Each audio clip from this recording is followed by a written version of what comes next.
Bore आपण ज्या ठिकाणी बोरला आपण पॉईंट दिला त्या ठिकाणी भरपूर पाणी लागलं, आपण त्या ठिकाणी सुद्धा जाऊ. बोरबद्दल जरा सांगा, तुम्ही आतापर्यंत किती बोर घेतले होते, काय त्याची कंडिशन वगैरे, नंतर आपण बोर घेतला आज सांगा. हां तुम्ही बोल सांगा. नाही तुम्ही घेतली ना बोर, आपण सांग ना. बरं चालेल. याच्या आधी असं काय व्हायचं, आम्ही दरवर्षी 2 तरी बोर तुम्हाला घ्यायचो.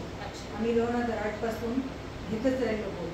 सुरुवातीला एका बोरला पाणी लागलं, त्याच्यानंतर सगळेच 2008ला लागलं एका बोरला.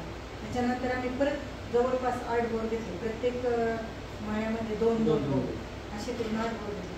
शेवटी आता आम्ही दरवर्षी काय व्हायचं, उन्हाळ्यामध्ये पाणी कमी असायचं, तर पिकं तर आल्यानंतर ते पाणी नसल्यामुळं पीक हेच व्हायचं थोडक्यात.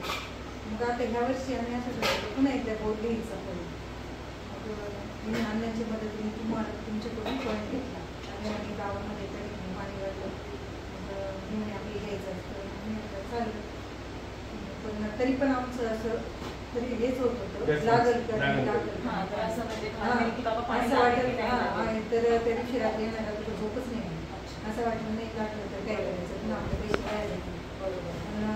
देवाची कृपा करायची, तुमचं येणं आणि पाणी लागणं, भरपूर पाणी लागणं. आज उन्हाळ्यात चालू आहे आणि भरपूर पाणी असल्यामुळे आमचे 3-4 पिकं व्यवस्थित आहे, कांदा आणि गहू आणि ऊस, म्हणजे किमान पुढची पण कपाशी वगैरे दिलेच. पाणी असलं तर सगळं जग इकडचं तिकडं करू शकतो आपण, हेच मला पण सांगायचं. म्हणजे अगोदरच्या 8 बोरला पाणी अजिबात लागलं नाही, तर आता आपण जो बोर घेतला सुरुवातीला एक आम्ही सुरुवातीला एक जेव्हा चालू म्हणजे नवीन 2008 मध्ये बोरला पाणी लागलं. अच्छा 2008